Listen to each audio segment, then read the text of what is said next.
welcome back to my channel guys. My name is Shweta and the book I am using is An Approach to Psychology, Karwan Book House, and the writer name is Rakshandar Shahnaz. Let's get started.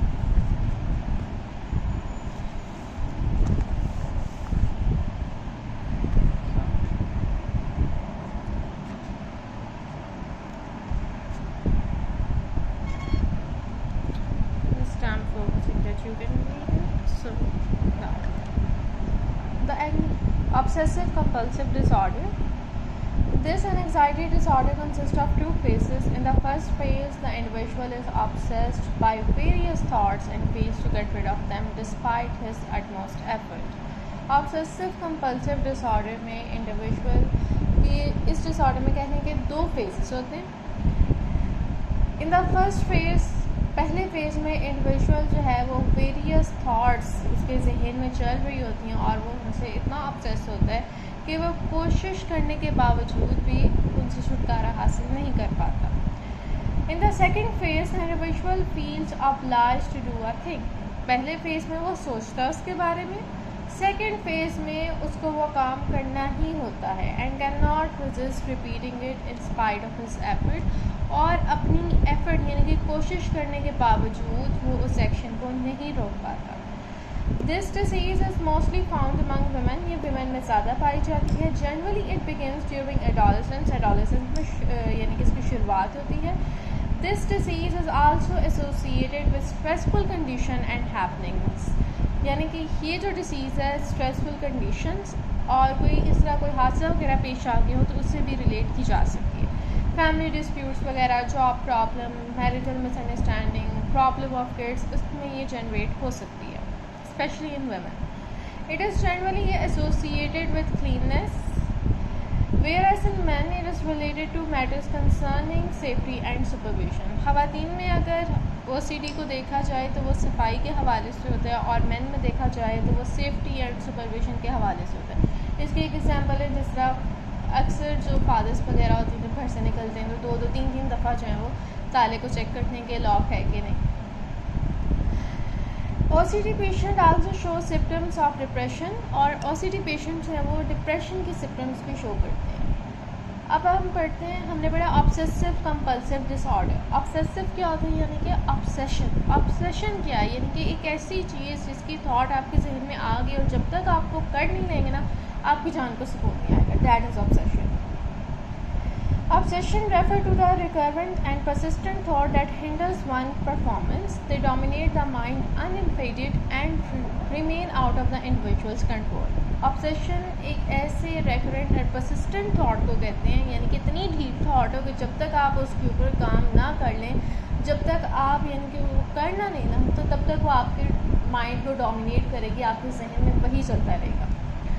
Such thoughts are wholly irrational. ये irrational होती है but still the individual cannot resist their intuition. लेकिन फिर भी individual जो है वो इसको किए बगैर कहने के पास नहीं आ सकता और ना ही वो इसको कंट्रोल कर सकता है. Generally the individual remain preoccupied with the fear of being infected with germs. जिस तरह आप कहने के individual जो है वो यानी कि उसके जहन में ही चलता रहेगा कहीं जर्म्स वगैरह जो है उसको लग ना जाए, यहाँ पे जरासीम है, यानी कि कोई एक ऐसी थॉट उसके जहन में बस बैठ जाए. Being ill with physical diseases and being led into betraying his sexual and aggressive impulses. फिर उसके बाद है कंपल्शन. कंपल्शन इसके अंदर हमने पढ़ा था ऑब्सेसिव कंपल्सिव डिसऑर्डर. ऑब्सेशन हमने पढ़ लिया, अब कंपल्शन.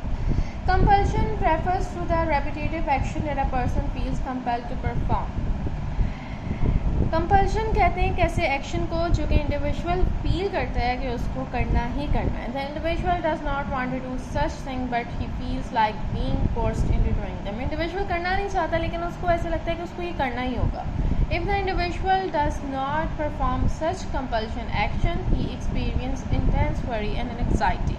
और अगर ऐसा हो कि वो अपने आप को रोक ले, वो कहे कि नहीं नहीं मुझे नहीं करना, लेकिन फिर क्या होगा उसका रिजल्ट, वो एक्सट्रीम एंग्जाइटी में चला जाएगा. The carrying out of these action elevate his anxiety. अब जब वो कर लेगा तो फिर उसकी एंग्जाइटी जो है वो एलिवेट हो जाएगी, यानी कि अब वो सुकून में आ जाएगा.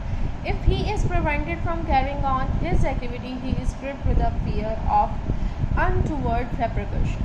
और अगर उसको यानी कि इस एक्टिविटी से रोक दिया जाए, तो फिर उसके अंदर जो है उसके जहन में यही बात चलती रहेगी कि मैं किसी तरह ये काम कर लूँ। Compulsion and obsession of minor nature are found in every person. वो कहते हैं कंपल्शन और ऑब्सेशन जो है माइनर नेचर की हर इंसान में नज़र आती है। One may have recurrent thought of a tour before setting of on it, यानी कि अगर आपने किसी टूर पर जाना है तो आप जाने से पहले उसके बारे में सोचने लग जाते हैं। हैविंग लेफ्ट हिज होम, जब आप घर से निकलते हैं तो आप सोचते हैं कि आपने डोर लॉक किया था कि नहीं, चूल्हा बंद कर दिया था कि नहीं। The thought of whether lottery will come up और may recur to the person, यानी कि आप सोचेंगे लॉटरी जो मैंने ली थी हो सकता है मैं जीत जाऊँ, लेकिन ये सारी चीज़ें हर इंसान में पाई जाती हैं, लेकिन एक हद तक। लेकिन जब ये हद को एक्सीड कर लें then it is obsession. But obsession of mental patient make their life miserable, लेकिन मेंटल पेशेंट्स जो हैं ऑब्सेशन की वजह से अपनी लाइफ को मिजरेबल बना लेते हैं। The individual keep thinking about a topic, individual जो है वो घंटों एक टॉपिक के बारे में सोचता रहता है।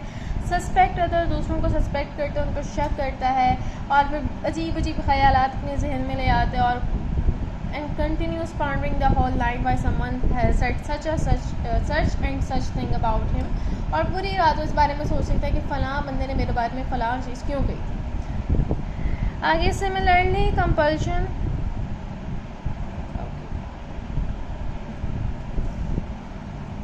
Compulsion of low intensity may be observed in ordinary people। इसी तरह कंपल्शन जो है लो इंटेंसिटी में इंडिविजुअल पीपल में यानी कि इंडिविजुअल में नज़र आती है।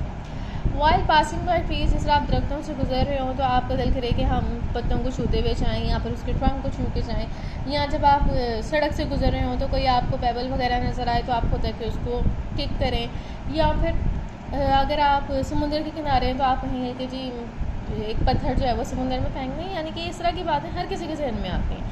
लेकिन अगर ये भी एक्सेस से ज़्यादा हो जाता है it is compulsion, obsessive compulsive disorder की तरफ आप चले जाते हैं।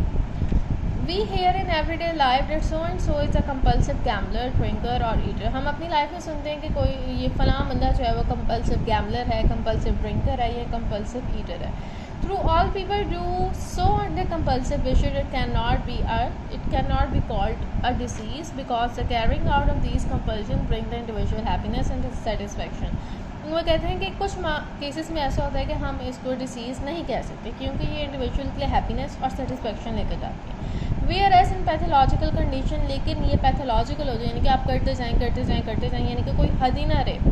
कंपल्शन कॉजेज अनप्लेजेंटनेस, तो फिर आपको ये अनप्लेजेंटनेस शो करेगी और आप इससे अनईज फील करेंगे।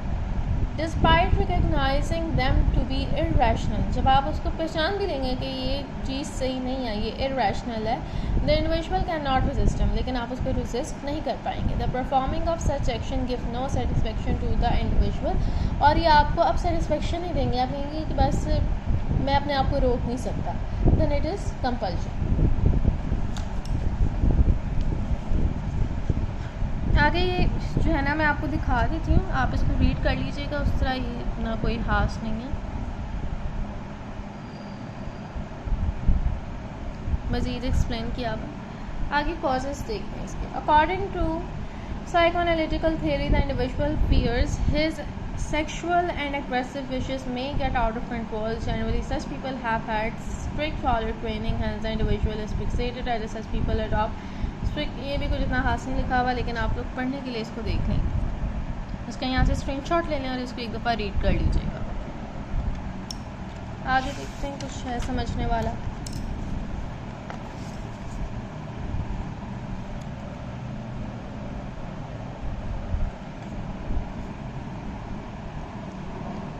ट्रीटमेंट देखें। The life of the patient suffering from obsessive and compulsion is very miserable. They do not desist from compulsive action despite being the butt of joke, insult and derisive remarks. The different technique employed in behavioral therapy can improve the condition of these patients. Treatment इसका वो कह रहे हैं कि obsession and compulsion जो है वो उसकी लाइफ ट्रीटमेंट में भी कह रहे हैं मिजरेबल बना देती है, और उसके अलावा यानी कि ट्रीटमेंट उन्होंने कोई ख़ास इसके अंदर बताया ही नहीं है, उसका बस ये कह रहे हैं कि बिहेवियरल थेरेपी होती है। और इंसान जो है यानी कि इसको पता है कि ये नहीं मुझे करना चाहिए, लेकिन फिर भी आप करते हैं क्योंकि अब आप ऑब्सेशन की तरफ चलेंगे। तो एक दफ़ा मैं दोबारा रिपीट कर देती हूँ, what is obsessive compulsive disorder. Obsessive compulsive disorder की 2 स्टेजेस होती हैं। फर्स्ट स्टेज में ये होता है कि इंडिविजुअल जो है वो उस बारे में बहुत ज़्यादा सोचता है और उसका सोच पे कंट्रोल नहीं रहता। और फिर कंपल्सिव यानी कि कंपल्शन में अगर आ जाए तो वो एक्ट होता है जो कि आप तंग आ जाते हैं लेकिन आपको वो करना ही पड़ता है क्योंकि आप अपने आप को अब रोक नहीं पाते। Then it is obsessive compulsive disorder. So अगर आप इसके ट्रीटमेंट में जाएँ तो बिहेवियरल थेरेपी वगैरह है, और उसके अलावा इसको ट्रीट करना यानी कि काफ़ी मुश्किल होता है क्योंकि इंडिविजुअल जो है वो फंस चुका होता है इसके अंदर। So I hope guys this was helpful for you. और अगर कोई ऐसा टॉपिक है जो आप लोगों ने समझना है तो आप कमेंट सेक्शन में लिख दें। अगर मैंने उस पर वीडियो बनाई होगी तब भी मैं आपको बता दूँगी, और अगर नहीं बनाई होगी तो मैं उस पर वीडियो बना दूँगी। So like share subscribe my channel. अल्लाह हाफिज़।